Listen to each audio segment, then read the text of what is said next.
The biting November air stings my cheeks as I stand on my parents' porch, my arms aching from the weight of the grocery bags. 2 hours of traffic, but it's worth it for this. The homemade lasagna mom loves, the craft beer dad mentioned a few weeks ago. My heart swells as the porch light flickers on. The door swings open, but it's Dad who stands in the doorway, his silhouette framed against the warm light. His smile is tight, and something in his expression makes my own falter. Cassidy. His voice holds none of the easy warmth I expected. This might not be the best evening for you to visit. My left hand slips an inch, the brown paper bag rustling loudly. What? Behind him, my brother Liam appears, his arms crossed. His face hardens when our eyes meet. Some people only think about themselves. It's a shame. My mouth opens, but the words catch in my throat. I glimpse the kitchen through the doorway, the good china is set on the table, the scent of roast chicken fills the air. I helped them pick out that china last year. I don't understand. We talked last week. You confirmed I was coming. Dad's gaze drops to the welcome mat. Things change, honey. Just a month ago, Mom called about an emergency repair for their roof after a storm. I paid it without a second thought. I flew out a few weeks later and spent an entire weekend helping them clean up the yard. And now they can't even invite me in from the cold. What did I do wrong? I ask, my voice steadier than I feel. Dad's shoulders lift in a delicate shrug. You've been distant. Too busy with your new life. Too wrapped up in your own success.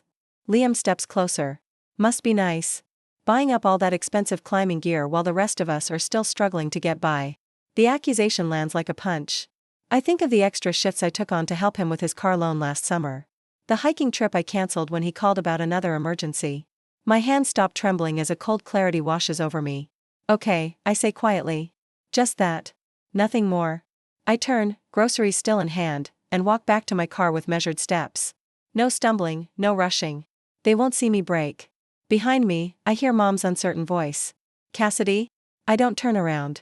From the corner of my eye, I see Liam's stance, victorious, his shoulders relaxed now that the confrontation is over. The grocery bags feel heavier now as I place them carefully in the trunk. Each item was chosen with such hope. The stark contrast hits me as I close the trunk. My arms full of food for a family who couldn't even invite me inside. Their empty hands in the doorway, taking nothing but still wanting more. I slide behind the wheel. If I walk away, I risk losing the only family I have.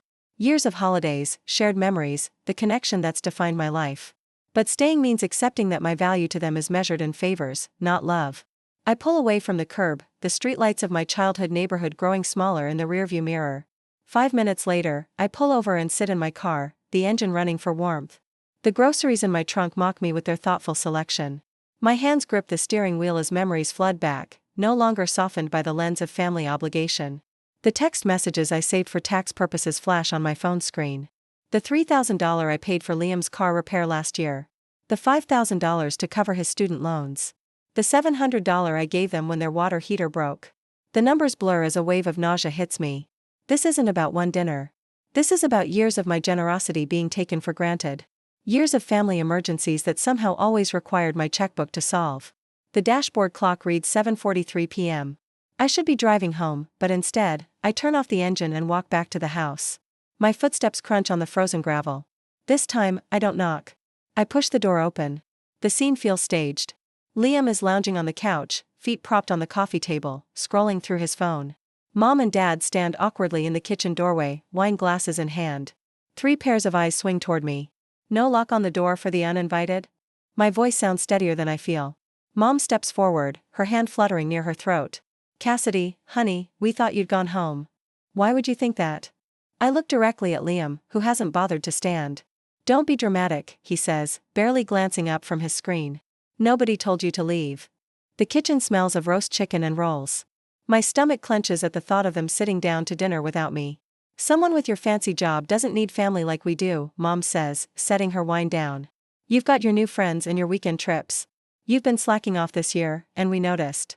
Families help each other, Dad mumbles from his position by the kitchen door. Always been that way. The subtext hangs heavy in the air. Families help each other financially, and I haven't been helpful enough lately. So because I didn't send money for a new roof, I'm not family anymore? I step further into the living room. Nobody's saying that, Mom interjects quickly. You literally said it on the porch 30 minutes ago. Liam sets his phone down with deliberate care. Look, we're just concerned about Mom and Dad. With the rising costs, they might have to sell the house if things continue this way. The house they've lived in for 40 years. The threat lands exactly as intended. The pieces click into place with sickening clarity. This isn't about dinner or my absence. This is about money. It always has been. The invitation wasn't withdrawn because I'm distant. It was leveraged to ensure I keep funding their lives. I look around at the family photos lining the walls. In each one, I'm smiling, eager to please. The beautiful daughter. The responsible sister. The human ATM.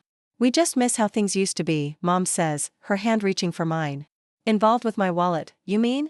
The words come out sharper than I intended, but I don't take them back. That's unfair, Dad says, finally finding his voice. Is it, Dad? Liam, when was the last time you called me without asking for something? His silence is answer enough.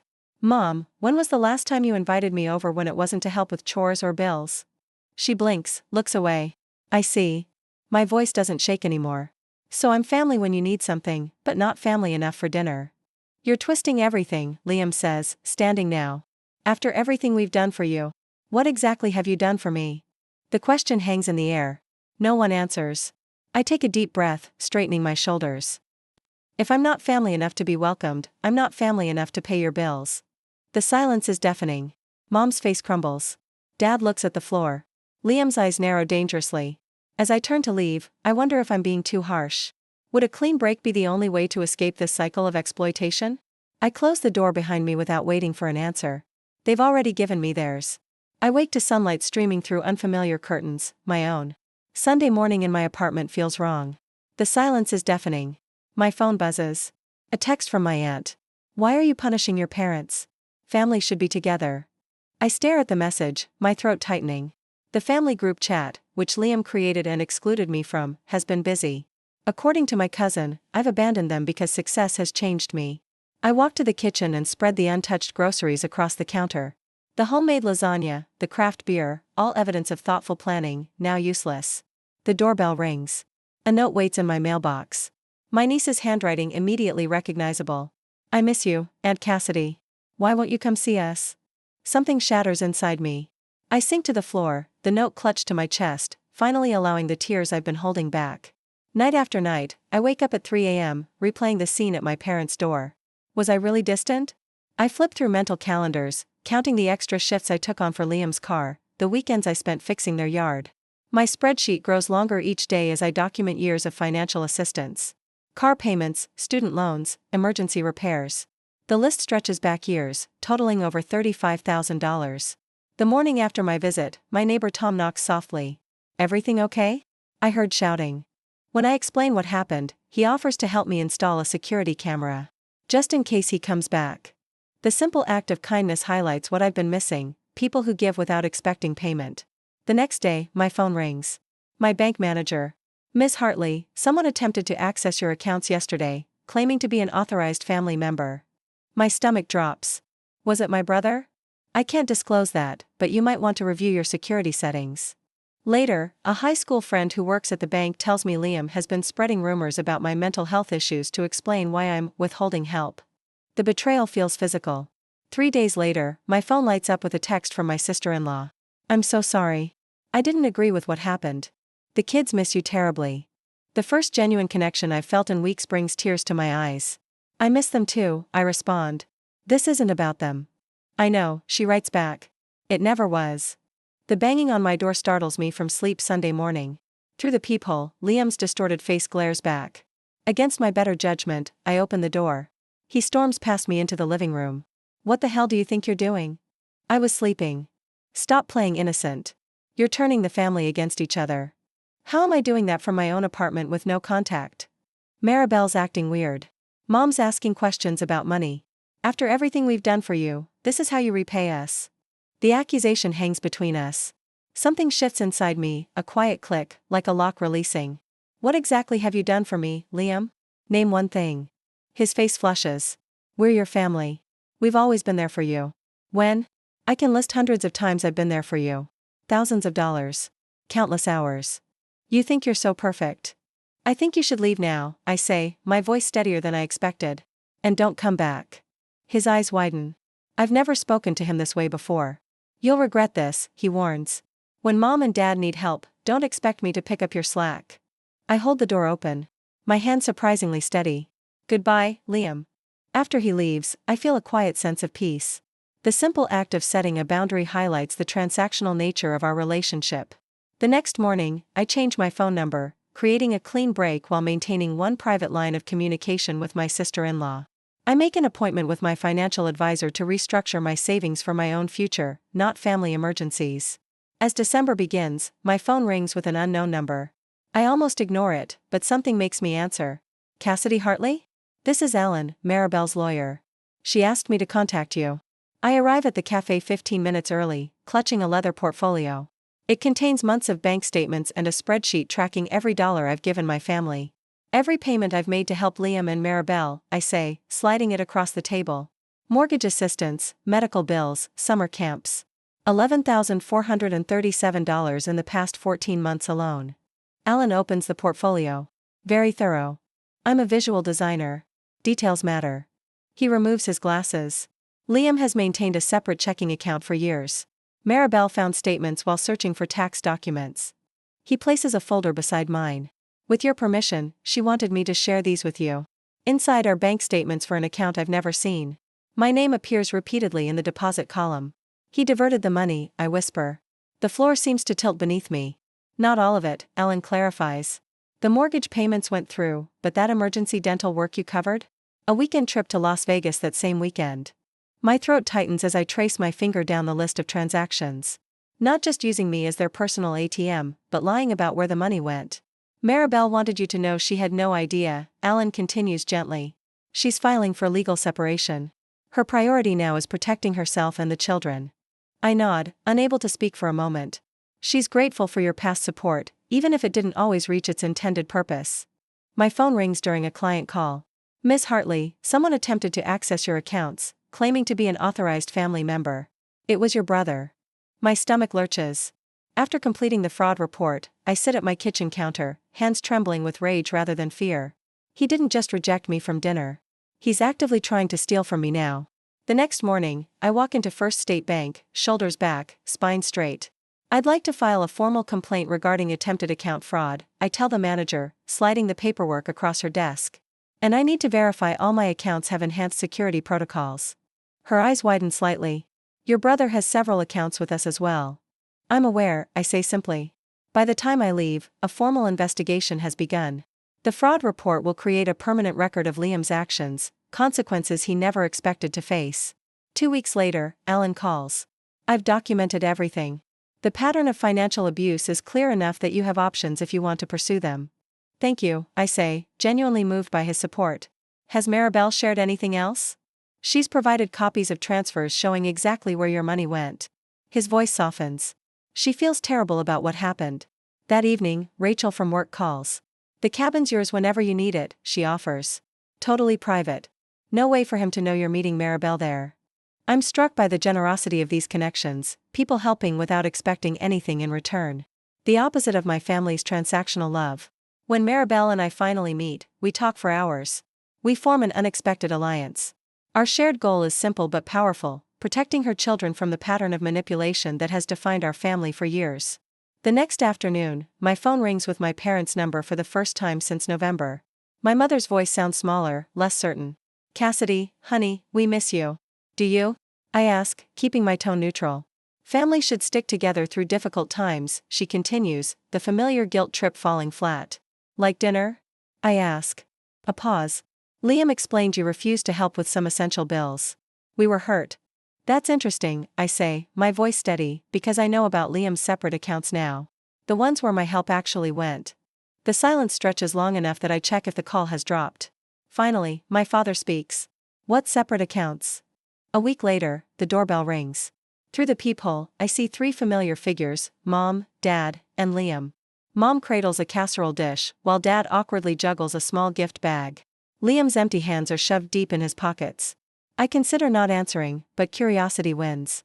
Surprise, Mom says, her smile stretched too wide. We brought dinner. Family should stick together through thick and thin, Dad says, rehearsed sincerity painting his features.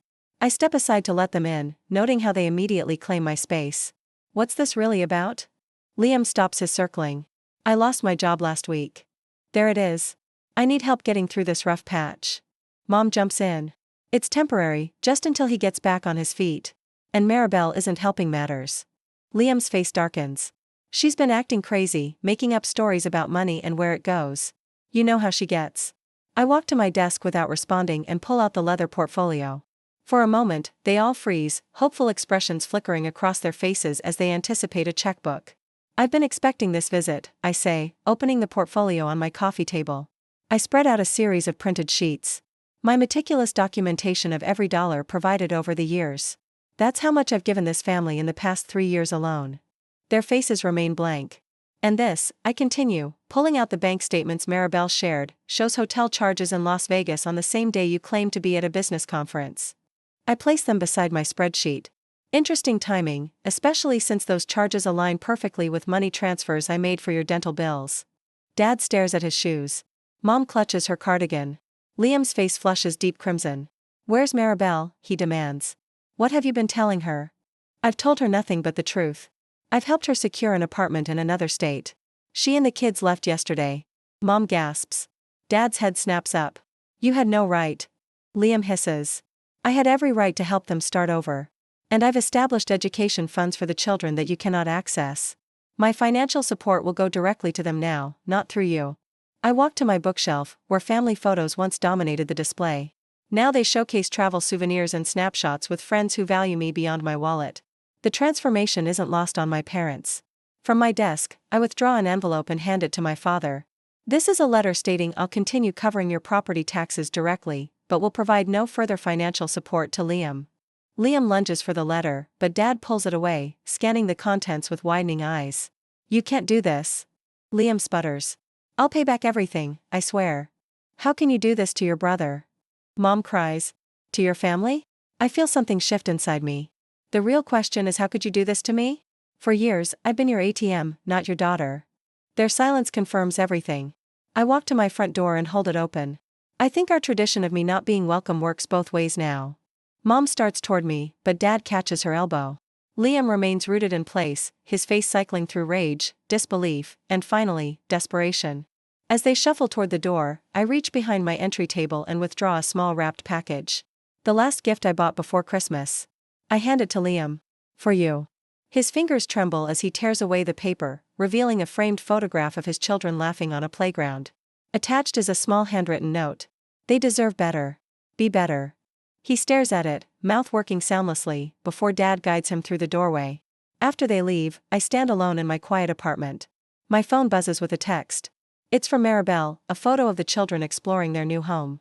The caption reads simply, "Thank you for helping us start over." I save the image, finally understanding the difference between being used and being needed.